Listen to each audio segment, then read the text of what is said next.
どうも、おはこんばんちは、えそらです。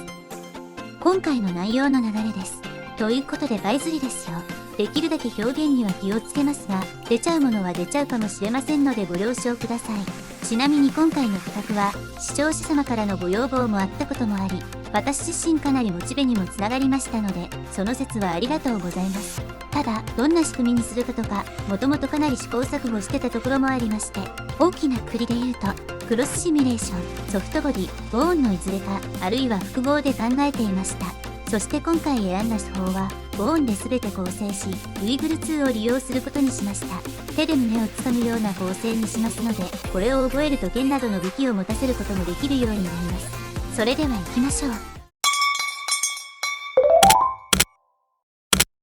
前提として体の基本的なリギングは完了していて、胸揺れも設定済みで話を進めていきます。今回の設定では胸揺れもバストボーンにウイグル2を設定していますのでご了承ください。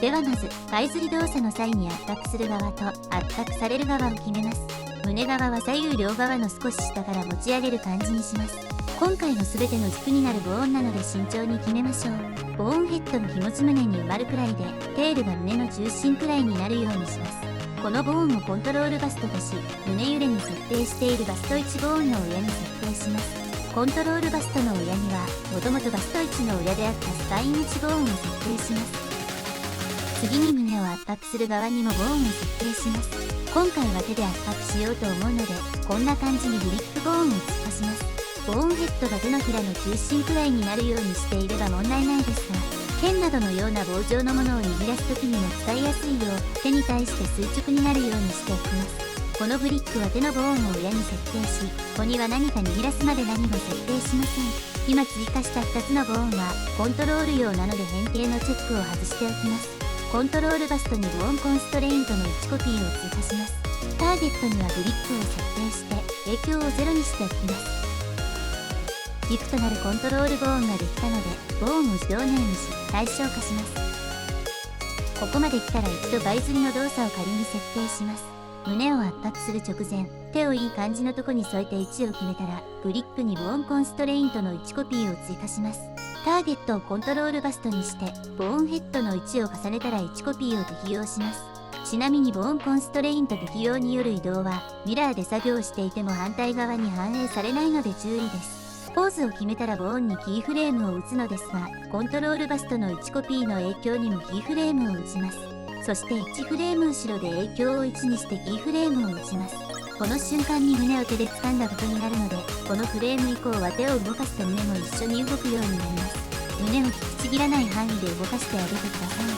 ちなみに手を離すときは同じ要領で、影響の数値が1から0になるようにキーフレームを打てば OK です。あとは好みの感じに動かしましょう。一旦設定したので見てみましょう。これでもできてるといえばできていますね。しかしこんなものでは満足できるはずがありません。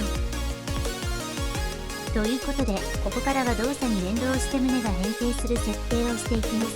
最初に申し上げておくと、ここからはこだわりのサンクチュアリ。これから私が設定するのもあくまで一例に過ぎません。私の設定を参考に各自最高のパイを目指してくれると嬉しいです。それとこだわりの作業に入る前に一つ、こだわりゆえに何度も繰り返し動作を確認したいと思うのですが、 PC スペックによっては再生が重くなってると思いま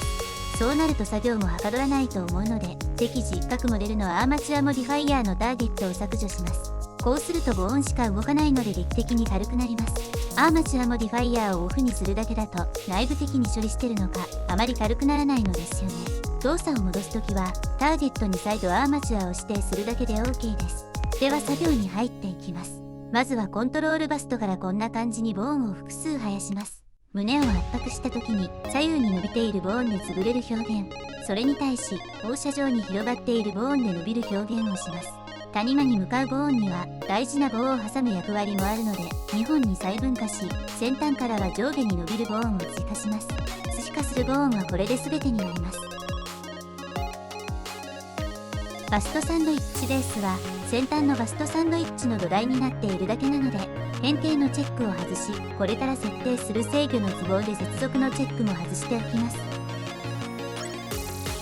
ここで一度胸の圧迫具合を数値的に確認します。コントロールバストを選択し GYY キーと押してボーンのローカル Y 方向の移動コマンドを起動します。両側にどれくらい引っ張れるか、胸を寄せた時にどの辺りで潰され始めるか、胸を最大に寄せた時はどれくらいか、この3ポジションのローカル Y 方向移動距離を把握します。今回は引っ張りをマイナス 30mm、潰され始めを 10mm、最大寄せを 30mm としましたが、ここは各モデルの胸具合やこだわりで調整してください。次に各ボーンにポーズモードからボーンコンストレイントを追加していきます。まずはコントロールバストに制限を追加して、先ほどの数値でローカル Y 方向に制限をかけておきま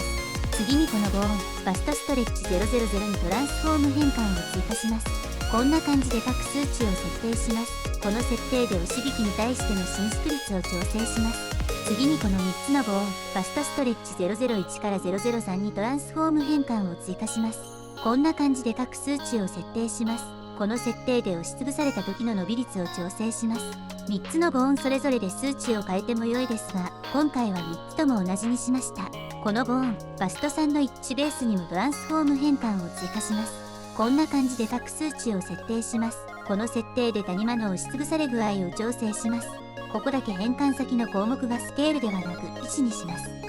ここで一度編集モードに入って、ボーンを自動ネームし、対象化します。コントロールバストを選択し、GYY キーでローカル Y 方向に動かしてみましょう。ボーンだけですが、なんとなく胸の動きがイメージできると思います。注意点として押しつぶした時に、この左右のボーンが少し離れているようにしましょう。もし近すぎたり、左右が逆転するようなことがあったら、数値を調整するかボーンの初期配置を外側に振りましょう。次に中心の6本のボーンにはウイグル2を設定します。コリジョンに設定するのは、もちろんズリズリしたい棒です。細かい設定は一旦置いといて、再生をして動作確認です。こんな風にウイグル2を設定したボーンが上がれている場合は、こんな感じに回転制限や圧縮制限をかけてやります。暴れ方によって多少制限のかけ方が変わってくるかもですが、おおむねこんな感じで大丈夫だと思います。ここでもう一度再生をして動作確認です。暴れが収まったらウイグル2の各種数値を設定します。ボーンの動きだけの設定なので、なんとなくで OK ですが、最終的に私はこんな感じになりました。ここまで来たら、あとは追加したボーンに対してウェイトペイントを塗っていきます。からのグループでペアレントしたら、こんな感じに各ボーンを塗りましょう。ウェイトペイントはただ塗るだけなので特に説明はありません。ただ単純に面倒だし、塗りミスがあると変な風に動くし、ミスを見つけるのも一苦労です。私も苦手ですし、一緒に頑張りましょう。ちなみに服を着せてる場合は、後でデータ転送モディファイヤーで動きをコピーしてあげましょう。これで基本的には完成なので、動作させてみましょう。やはり重たい。PC スペックが十分で、しっかり動作する人はこれで確認できると思いますが、私くらいまで来ると確認も難しいので、一旦レンダリングします。ただ、普通にレンダリングしてしまうとそれはそれで重たいので、ビュータブにある View で動画をレンダリングでやると、ある程度は軽いので確認用でおすすめです。その名の通りビューそのままなので、背景のグリッドやボーン等が邪魔な場合は、ここで非表示にします。カメラが設定してあれば、カメラビューの状態にしておけばこの画角でレンダリングできます。表示モードもマテリアルビューかソリッドモードにしておくと良いでしょう。ということで早速確認します。おっと失礼しました。こんなんしてたら興奮してしまうな。気になるところがあればとことん調整しましょう。これでついに完成です。最後にこだわり設定の有無を比較しながら、結構大変だと思いますがやはり感動しますね。やはり揺れは偉大。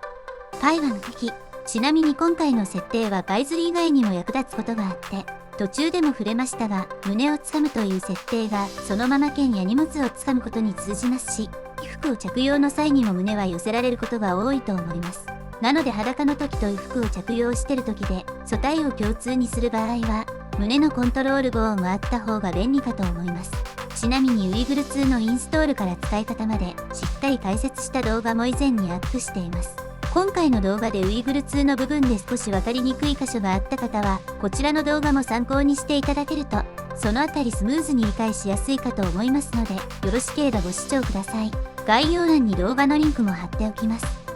今回の動画はいかがだったでしょうか。少しでもお役に立つことができていれば光栄です。コメントや高評価していただけると今後の励みになってとても嬉しいです。チャンネル登録なんてしてもらえたらさらに喜びます。ということで、ここまでご視聴ありがとうございました。では次回の動画でまた会いましょう。